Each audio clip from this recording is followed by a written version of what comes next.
السلام علیکم پیارے دوستوں، آج میں آپ کو ایک محنتی شخص کا قصہ سناؤں گی۔ برکت اور رشید ایک ہی کلاس میں پڑھتے تھے۔ دونوں ہی پڑھائی میں اور غیر نصابی سرگرمیوں میں بڑے اچھے تھے۔ برکت: کیا تم شام میں میرے گھر آ سکتے ہو؟ رشید نے ایک روز اس سے پوچھا۔ کیوں؟ برکت نے اسے پوچھا۔ میں چاہتا ہوں کہ تمہیں اپنے ماموں سے ملواؤں جو کہ آج ہی راولپنڈی سے آئے ہیں، اس نے جواب دیا۔ تم مجھے ان سے کیوں ملوانا چاہتے ہو؟ برکت نے پوچھا۔ اس لیے کہ وہ بڑے اچھے اور خوش اخلاق انسان ہیں، ہمیں بہت اچھی اچھی کہانیاں سناتے ہیں۔ اگر تم آؤ گے تو ان سے کہوں گا کہ تمہیں بھی کوئی اچھی کہانی سنائیں۔ برکت کو اس کی بات سن کر ماموں کے متعلق دلچسپی پیدا ہوئی اور اس نے کہا، ٹھیک ہے، میں آ جاؤں گا۔ تم ایسا کرنا، شام 7 بجے تک آ جانا، رشید نے کہا۔ ٹھیک ہے، وہ بولا اور رشید اپنے گھر کی طرف چل دیا۔ وہ پچھلی گلی میں ہی رہتا تھا۔ شام 7 بجے رشید اس کے گھر پہنچ گیا۔ ماموں، یہ میرا گہرا دوست ہے، رشید نے اپنے ماموں سے اس کا تعارف کرایا۔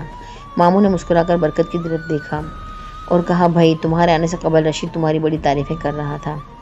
ماموں، یہ میرا اچھا دوست ہے، اس لیے میری ہر جگہ تعریف کرتا ہے۔ تم نے ٹھیک کہا، اچھا دوست وہی ہوتا ہے جو دوسرے دوست کی ہر جگہ عزت بنائے، ماموں نے کہا۔ تم بھی تو ایسا ہی کرتے ہو، رشید نے برکت کی طرف دیکھ کر مسکراتے ہوئے کہا۔ میں بھی تو تمہارا اچھا دوست ہوں نا، برکت بھی مسکرایا۔ ماموں، آج ہمیں کوئی اچھی سی کہانی سنائیں، رشید نے ماموں سے فرمائش کی۔ ٹھیک ہے، میں تمہیں اچھی کہانی سناؤں گا۔ ذرا دیر بعد ماموں نے سب بچوں پر نظر ڈالی۔ آج میں تمہیں ایک ایسے آدمی کی کہانی سناتا ہوں جو محنتی تھا اور اس کا ایک دوست کامچور تھا۔ کامچور نام کا دوست عبد الرحمن تھا اور محنتی آدمی کا نام عبداللہ تھا، ماموں نے کہا۔ کیا کرتے تھے وہ لوگ؟ وہ تاجر تھے، انہوں نے جواب دیا۔ وہ دونوں ایک ملک سے مال خریدتے اور دوسرے ملک میں لے جا کر بیچ دیتے تھے۔ دراصل ساری محنت عبداللہ ہی کرتا تھا اور اسے یہ بھی معلوم تھا کہ عبد الرحمن محنت سے جی چراتا ہے۔ ایک روز عبداللہ نے عبد الرحمن سے کہا، بھائی، آخر تم کام سے کیوں جی چراتے ہو؟ میں کب جی چراتا ہوں؟ وہ جلدی سے بولا۔ تم کام سے کتراتے ہو، اس لیے کہ اگر تم نے آئندہ کام صحیح نہ کیا تو میں تمہیں الگ کر دوں گا، عبداللہ نے کہا۔ ارے بھائی، تم کیا سمجھتے ہو؟ اگر تم مجھے الگ کر دو گے تو کیا میں کاروبار نہیں کر سکوں گا؟ وہ بولا۔ ہاں، ایسا ہی ہے، اگر ایسی بات ہے تو ہم آج ہی الگ ہو جاتے ہیں، عبد الرحمن برا سا منہ بنا کر بولا۔ نہیں، میں فوری طور پر تمہیں ایسا نہیں چاہتا، میں تو بس یہ چاہتا ہوں کہ تم صحیح طریقے پر کام کرو۔ نہیں، بس آج ہی سے ہم لوگ الگ ہوں گے اور میں تمہیں بتاؤں گا کہ میں تمہارے بغیر کتنے اچھے طریقے سے کام کر سکتا ہوں۔ عبد الرحمن کا مزاج بگڑا ہوا تھا۔ عبداللہ نے اسے بہت سمجھانے کی کوشش کی لیکن وہ نہ مانا اور وہ یوں دونوں الگ ہو گئے۔ عبد الرحمن نے شروع میں تو اچھا کام کیا، اس کی وجہ یہ تھی کہ اسے عبداللہ کی باتوں پر غصہ تھا، لیکن وہ کام چور تھا، اس لیے زیادہ عرصہ محنت نہ کر سکا اور یوں اس کا کاروبار صحیح طور پر نہ چل سکا۔ اس طرح آہستہ آہستہ اس کا کاروبار ختم ہو گیا اور وہ کنگال ہو گیا۔ اچھا، تو پھر کیا ہوا ماموں؟ عائشہ بولی۔ بس جب عبد الرحمن کنگال ہو گیا تو اس نے لوگوں سے قرضہ مانگنا شروع کر دیا۔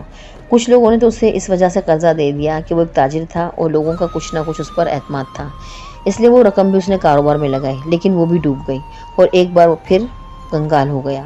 اب ایک طرف اس کے پاس کھانے کو کچھ پیسے نہ تھے اور دوسری طرف قرضہ داروں نے اس سے تقاضے شروع کر دیے۔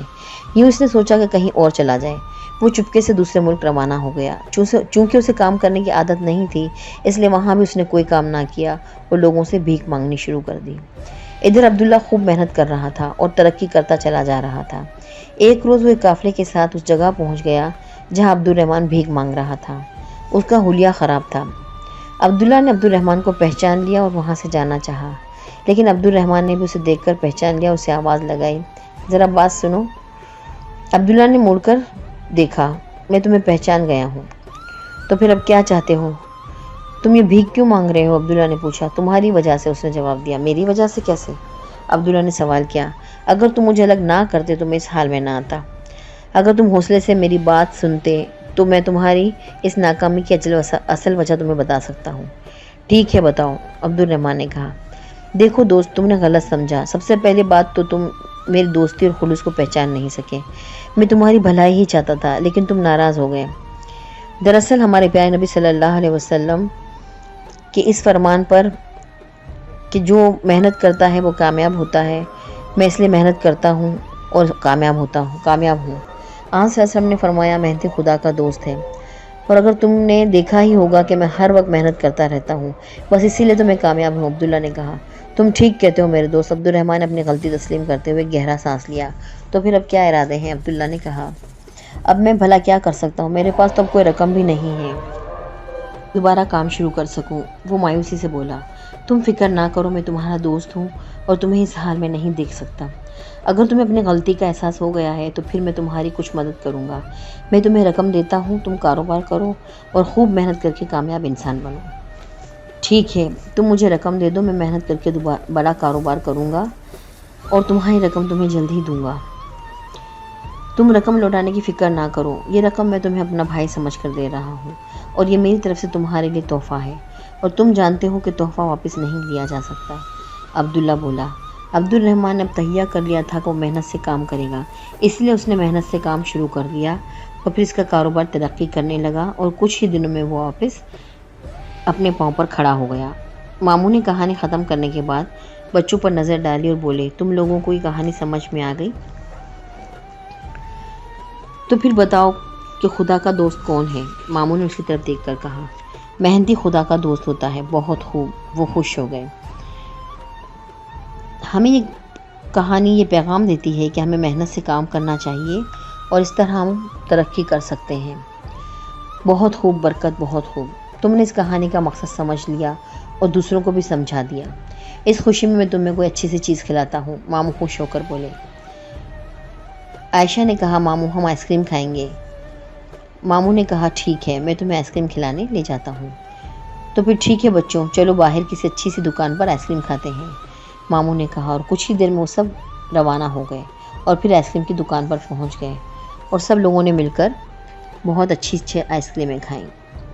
پیارے بچوں، اس کہانی سے ہمیں یہ سبق ملتا ہے کہ کام جو لوگوں کو اللہ تعالیٰ پسند نہیں فرماتے، جبکہ محنت کرنے والوں کو وہ اپنا دوست رکھتے ہیں، لہٰذا ہمیں محنت کا راستہ اختیار کرنا چاہیے اور اللہ تعالیٰ کا دوست بننا چاہیے تاکہ وہ ہم پر رحم و کرم کریں۔